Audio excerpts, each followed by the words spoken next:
Hello, everyone. Welcome to Fired Up California. I am William Del Pilar, your Californian conservative Latino, breaking down some of the biggest stories as well as some that have gone under the radar. Tonight, I'll be discussing the following: California's lax voter laws enable potential fraud by non citizens and even pets. Then we'll talk about exposing California's secret police hypocrisy, Senator Weiner's SB 79 that aims to impose dense housing statewide. And finally, Schumer's shutdown. Well, I guess I should say Hakeem Jeffries shutdown. Regardless, it exposes California's healthcare budget gimmicks for illegal immigrants.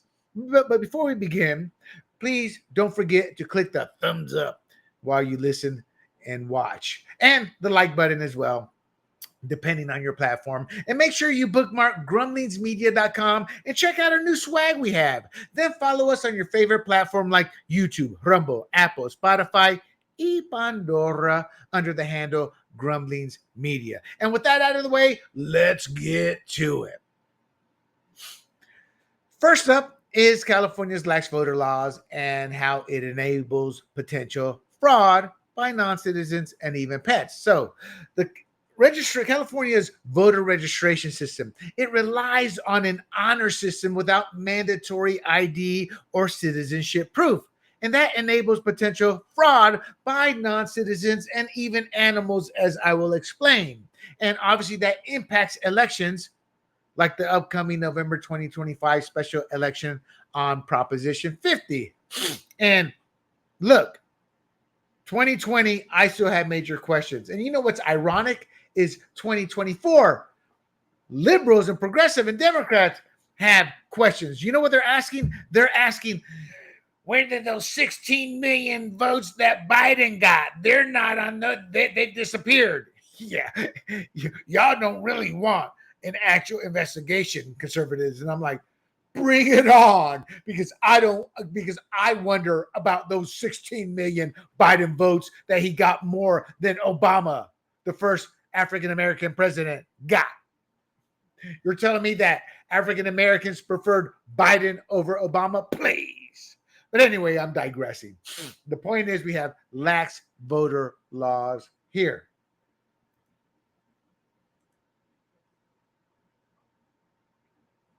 So, what are some of these voter registration vulnerabilities? Well, California's election system, it lacks any type of robust verification. As we all know, we can show up and we don't have to give ID. I still can't forget the first time that happened, which is a couple cycles ago. I was always showing my ID. Oh, you don't need one. I was just stunned. I was like, because I knew I could be anybody at that point. And then I knew for sure voter fraud cannot be stopped in states like this with our lax voting laws. So, again, our election system lacks robust verification. It allows registrations without driver's licenses or social security numbers. And that's obviously going to lead to vulnerabilities that are exploited for votes. And Orange County resident Laura Lee Yorex proves voter fraud. Now, Yorek faced felony charges after registering her dog Maya to vote in not one, but two elections, successfully registered. Now, ballots were mailed even after the dog's death to expose the system's flaws, while Uray self-reported and her attorney argued it was an, quote, unwise attempt, unquote, to improve the system. The prosecution proceeded to enforce the law strictly. She should have been seen as a whistleblower. I don't care that she didn't work for any company directly. She proved what the system was: flawed. This DA was unwilling to make an exemption for motivational claims, as the acts directly violated statutes designed to safeguard election integrity. And that's why I'm angry. She showed how easily, or proved the fact that we don't have election integrity, and they punished her for it. Now, Laura Lee Yoray, she's 62 years old. She's a Republican out of Costa Mesa, California, and she faces 5 felony charges, including perjury and offering a false document, 2 counts of unlawful voting, and registering a fictitious person. Again, this is for registering her dog Maya as a voter and casting mail-in ballots in the dog's name. So during the 2021 gubernatorial recall, it was counted. Excuse me. But in the 2022 primary election, it was rejected. Now, her attorney claimed she did it to expose vulnerabilities in California's voting system, and she regrets the unwise method. I'm sure she does. She's looking at jail time. Regardless, this fool, this pathetic excuse of a human being, the Orange County DA prosecuted her to protect election integrity, which he wasn't protecting. He was actually hiding it by prosecuting her. He should have been front and center and said, this woman showed how flawed our system is. She faces a potential maximum sentence of 6 years in prison. Maybe there's more to it that I'm not aware of. I don't know. But anyway, officials like Supervisor Janet Nguyen, she views the incident as highlighting a broken system. You think, Ms. Nguyen? A system that needs reforms. But her actions were deemed illegal fraud rather than protected whistleblowing, leading to charges instead of praise. Our country's messed up. Our country's messed up when we reward criminals and we prosecute those who actually expose fraud. So as of this past week, doing my research, your raise arraignment has been postponed to December 10th, and the case remains pending without further proceedings. Now, Bill Esseley, when he was a assemblyman, was facing off with Dave Min. Now, Dave Min is not a good person. He's a liar. He's a fabricator, and he spews rhetoric to divide us. I'm trying not to use words that get me penalized here. But let me show you something here. This is Bill Esseley facing off with Dave Min. I want to say this was in August 27th of 2024, before Esseley became a U.S. attorney. The idea that someone would actually vote illegally with the penalties that are in place. It happens all the time, Senator. It happens all the time. You're just saying it's not widespread. But I'm saying we don't know how spread it is because we don't detect it. I'm on the website for the state of California to register to vote. On the section that has where you put in your driver's license, your last four of your social, there's a box underneath each one that says, I don't have one. I don't have one. And then you're allowed to proceed to go to vote. So this idea that you're not allowed to register to vote unless you present some sort of identification is not accurate. It's not true. It's not being implemented in the state of California. Additionally, people are being registered to vote at the DMV. And we already know based on audits that the DMV has improperly registered people to vote, including illegal immigrants. And we have immunity in place that says if the DMV registers someone who is not eligible, they're immune from prosecution. So I don't believe we have sufficient safeguards in place that detect and prevent people from committing voter fraud. There you go. Plain and simple. Destroys Dave Min, who is willing to fabricate any type of storyline to keep this flawed system going and to make us believe nothing to see here. It's all good. Now, this happened again during the California State Assembly debate on SB 1174. Again, at the time, he was Assemblyman Bill Esseley, and he rebutted the claims, as you saw, that illegal voting is rare. I've had the same discussion and debate. First, it goes like this. There is no voter fraud. I go, look, I'm a data guy. Statistically, there's voter fraud. That's a fact. Statistically, there is voter fraud. Well, there's not much. I go, well, we've never done a full-fledged investigation into how big it is because one side doesn't want to, and then another side just wants to ignore it and put their head in the sand. I'm about Rhino Republicans. And that's what Esseley himself was saying. That's what Señorita Lloré proved. We've read the stories of a dozen ballots, sometimes a couple dozen being sent to one house, and then finding out that illegal immigrants use that one address. But who's collecting all the ballots? And then there's always the classic going to the homeless buying their votes. And these are not done by Republicans, but by Democrats. Over and over and over, the track record shows they're Democrats. I'm sure Republicans do it. Statistically, there's a number there. But man, the Democrats have gone all out to build in a mail-in balloting system that allows for voter fraud to happen because there is no chain of custody. Yes. Again, he demonstrated Bill Esseley online voter registration without a driver's license or last 4 digits of Social Security. And then we saw the stories a couple of years ago of the DMV audits that they registered illegal immigrants to vote. And then what did they respond? Oh, it's just a little clerical error. I don't believe it is. And then they have immunity, so they don't get processed. So they could be purposely doing it. Now, the U.S. Department of Justice sued Orange County Registrar Bob Page in June for refusing unredacted records of removed non-citizen voters, violating federal laws on election transparency. Now, there's a 2026 ballot initiative that's being led by an assemblyman and a senator that seeks to mandate voter ID and citizenship proof. Hopefully, they can get the signatures. This requires 1 million signatures following the Democrat-led legislature's rejection for a voter of prior voter ID bills. So look, Democrats are led by Gavin Newsom on this, and the legislature as well. And they want these lax voter laws upheld or to continue, because they enable non-citizens to vote and they tilt the electoral playing field. Look, we've had too many races where the conservative or the Republican rhino is leading at election night, and then 4 weeks later, they manage to squeak out a victory by a few votes. Nevada is even worse. Most of theirs are little. And you know, I got to be honest, I haven't seen a Republican win a close one like this, where they're counting the ballots.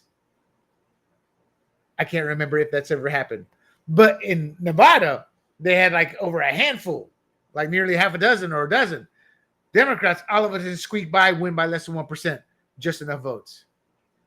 Our legislature here in California has killed voter ID bills, and they've resisted federal requests for non-citizen voter records, as I just mentioned with Bob Page. And again, that's undermining election integrity at its core. You saw Bill Esseley dismantle the falsehood being pushed by Dave Min. And Dave Min, he who literally loathed and hated on Charlie Kirk. And I bet you privately he was celebrating that death. That's the type of person Dave Min is. Well, Esseley exposed him for being a blatant liar. And again, Laura Lee Ure committed voter fraud that proved the system's vulnerability, turned herself in only to be charged for exposing how broken the system really is. Let's move on. California Democrats double standard on police masking. This is an update. I talked about this maybe 2 to 3 weeks ago. You know, the California Democrats signed SB 627 to ban masks for local law enforcement while exempting state agencies under their control, obviously exposing a double standard in policing rules. This wasn't talked about. You see, this is why I loathe the mainstream media. Their first question would be, why is California Highway Patrol exempted from this? Why is the franchise tax board collectors exempted from this? Why is your personal security exempted from this that law enforcement provides? Why? But they don't, because they help with the cover-up. It's a lie by omission. Now, Newsom and Democrat legislatures enacted the bill to target what they called secret police tactics, which is not true. But they added the carve-outs that protect their own security forces. It was funny. He was surrounded by officials holding press conferences to condemn mass federal agents like ICE. And Trump is an authoritarian threatening our society. Trump has followed the law. When he's lost in court, he's kept appealing, and he's won literally every battle. He's not authoritarian. The authoritarian would not follow the law. Authoritarian is aligned with fascism. It was the Biden administration and Democrats who applauded social media censoring conservatives, who applauded social media censoring doctors who had data and wanted to talk about or had questions on COVID. Newsom, who had people arrested for not wearing masks while he was maskless at the French Laundry. Newsom, who forced kids to stay at home locked up.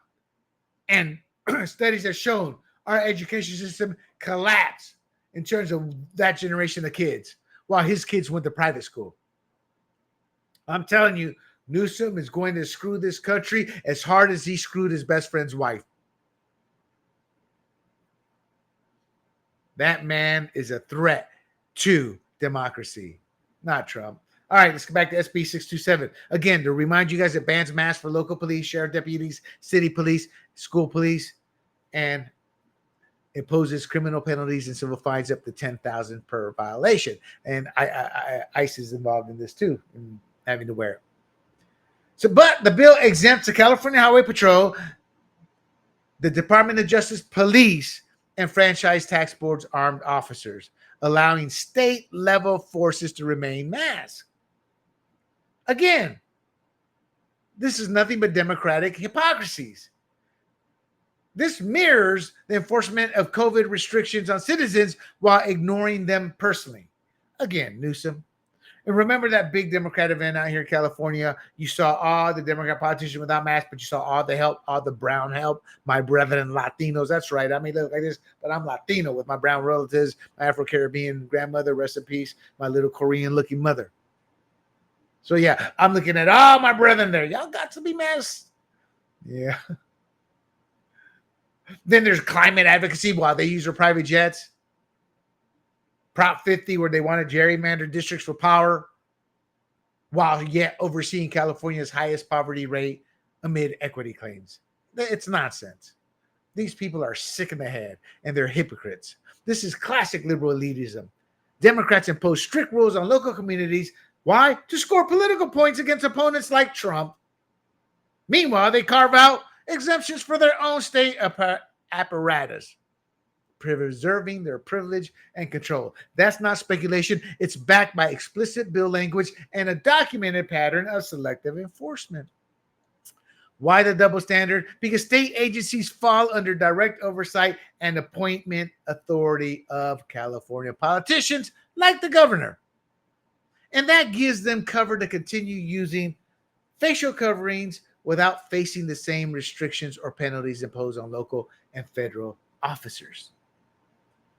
Laws for thee, but not for me. That's not opinion. That's fact. Remember COVID? Remember the mask mandates? Never forget.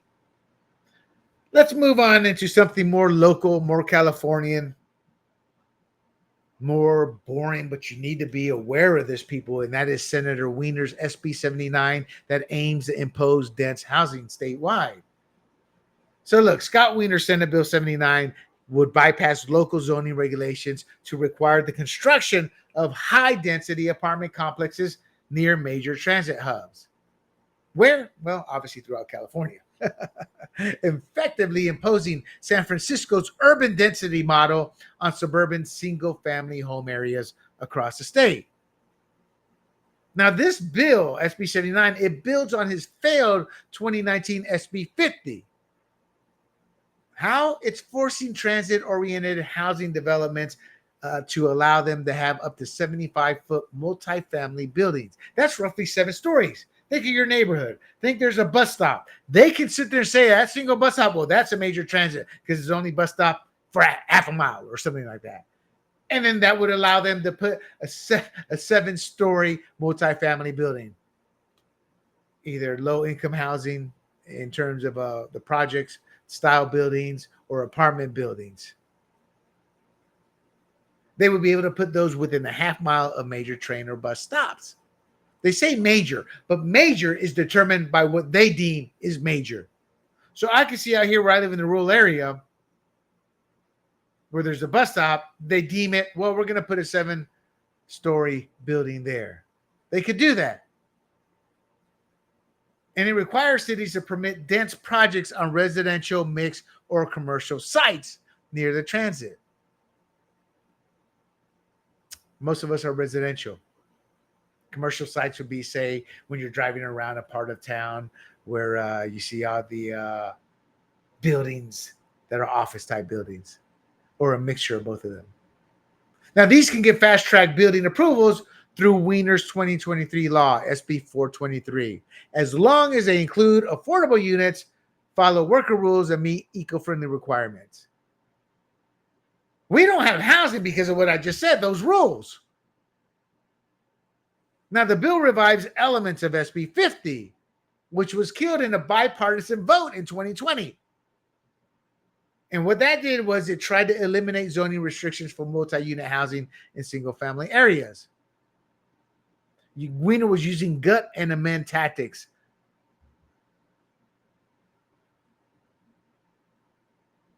Oh, man, this just burns me up. Now, it's sponsored by Bay Area groups, of course, development groups, including Bay Area Council, California YIMBY, Greenbelt Alliance, and Spur. And the measure claims to address housing shortages by boosting transit use and reducing emissions. So, in translation, they want we, the common folks, to be forced to use transit or buses. Do you think they ever will? Can you imagine Scott Wiener not being driven to where he goes? All those senators and assemblymen, all these state secretary of states, all these. No, they're going to live in their big homes in gated communities where there are no bus stops. They're outside the communities, but they won't ever see a 7-story affordable housing right near them. They won't be forced to take buses or transit. They also want the highways for themselves. They're tired of this gridlock. They get everybody on transit. They got the roads to themselves. Now, this is opposed by cities like LA, which voted against it in 2025, and San Diego Supervisor Jim Desmond, who's running for congressional district seat 49, which has become a Democrat stronghold. Now, he warns it enables forced density without local input. And he's correct. It's top down. By top down, the state's going to dictate, and we have no say. It's going to destroy our property rights, our values. Well, William's not about money. Yeah, it is. Part of buying a house is partly an investment. A lot of people who get older, they'll sell it, move into a smaller condo, smaller apartment, or a complex for seniors, or they'll move out of state to a warmer climate. Now, critics contend that California's housing shortage is primarily driven by excessive regulations. That includes CEQA. And what does CEQA do? It allows for abusive lawsuits that delays projects by an average of 3 years, 2.5 to 3 years. It adds high development fees that average $22,000 per unit. That's 4 times the national average. Plus, strict single-family zoning laws covering over 95% of residential land. Not simply a shortage of housing near transit. These are local rules to only now the last one, the stricter single-family zoning. Those are local rules to allow detached single-family houses, 1 home per lot, no apartments. In other words, suburbs. So I am for that. That it's like we want to live in suburbs. We want a house. We want our American dreams. I'm okay with that, but I'm not okay with the $22,000 extra development fee per unit. And the delaying projects legally, the abusive lawsuits, all that, Jax. See, you got $22,000 per unit in development fees. That's not counting the cost of having to make up the money for the lawsuits that they tack on. That's why we don't have affordable housing. They don't even make starter homes anymore. That's another issue. Look, SB 79 is textbook case of state overreach, stripping local control over zoning and properties rights in the name of top-down planning. Think the state is playing God. Boom. 7-story building is going to go in this neighborhood. Boom. That neighborhood. This neighborhood. Boom, boom, boom, boom, boom. Everywhere but, what about your neighborhood, Governor? Get the hell out of here. Now, it worsens a housing crisis that's already fueled, again, by CEQA abuse, excessive regulations, and mitigation fees. And mitigation fees is local agencies where every local agency gets its cut. And what's that do? It chokes supply and inflates costs. Now it threatens to turn stable neighborhoods into dense urban zones. This is just echoing the decline seen in parts of San Francisco, Oakland, and other overbuilt cities. So this crisis is inorganic. It's engineered through weaponized environmental laws. And the result, market-driven construction is suppressed, not by emissions or transit concerns, but by political design. It's time to call your state representative and demand a vote against yet another overreach by Senator Scott Wiener, a politician whose ties to the development industry and the LGBTQ industry are well documented and deeply entrenched. Now, I don't care about those ties. What I care is when he abuses his power to push that. And as we know, Wiener has pushed laws to literally protect individuals who abuse children. Oh no, that's not what it's for. That's how it can be used. He believes it's okay for you to bring your kids to a pride parade where in San Francisco this past year, they were giving fellatio and then urinating on one another. He views that as okay for kids. In my opinion, it's not.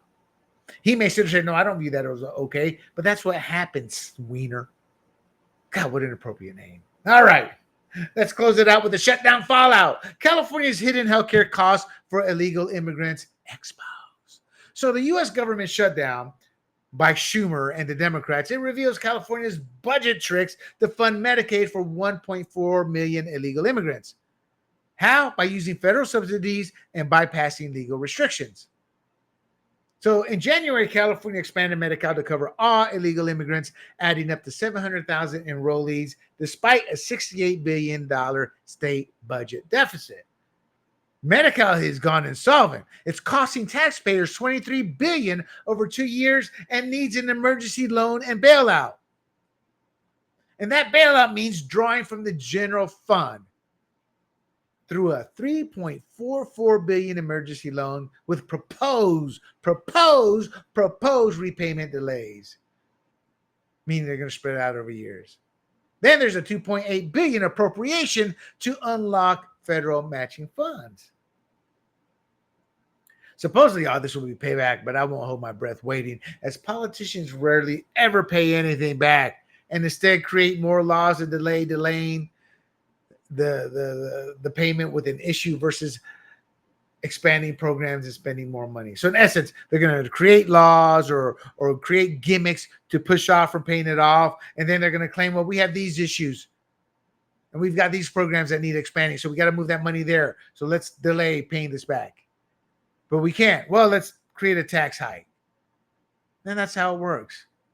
So how does a federal funding gimmick work? So a Congressional Budget Committee report details California's gimmick to draw down $4 billion. You know what? Let me do it by giving you an example. So let's say this is how the federal funding gimmick works. Let's say Maria is enrolled in a Medicaid managed career plan. California now charges her insurance provider a monthly tax of $183, up from $55. Sounds like a big hit for the provider. But here's the trick. The state turns around and gives that money back to the provider through higher reimbursement rates, meaning, oh, we're going to charge you now $183, but we're going to reimburse you $183. So the provider isn't losing anything. So why do this? Because on paper, it looks like California is spending more on Medicaid. And that triggers federal matching funds, which is about 60 cents for every dollar spent. So the result, California pulls in over $19 billion in federal money between April 2023 and December 2026 without actually spending more of its own budget. Now, State Senator Sasha Renee Perez falsely stated illegal immigrants aren't eligible for Medicaid, but yet Maxine Waters gave it away. She pushed for health care for everybody, which includes illegal immigrants.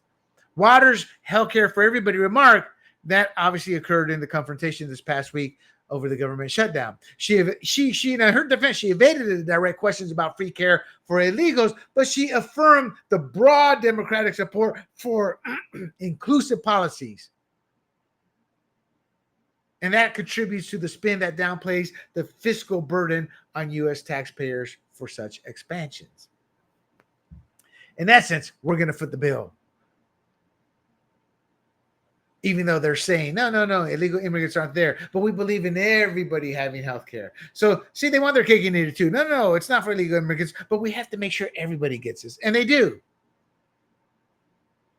This was Perez made her claim amongst when they were having Medi-Cal expansion debates. And she's misrepresenting eligibility by focusing on federal restrictions while ignoring the state's use of loopholes and gimmicks to provide comprehensive coverage to undocumented residents, of course.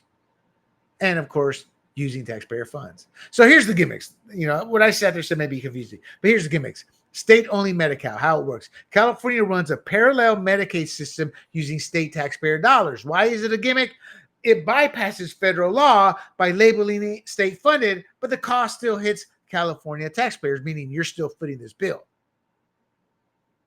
It's illegal, but by saying it's state, they're able to do it, but somebody's got to pay for it. We Californians do through taxes. Then there's the emergency Medi-Cal stretch. And how it works, emergency coverage meant for urgent care is quietly expanded to cover routine services.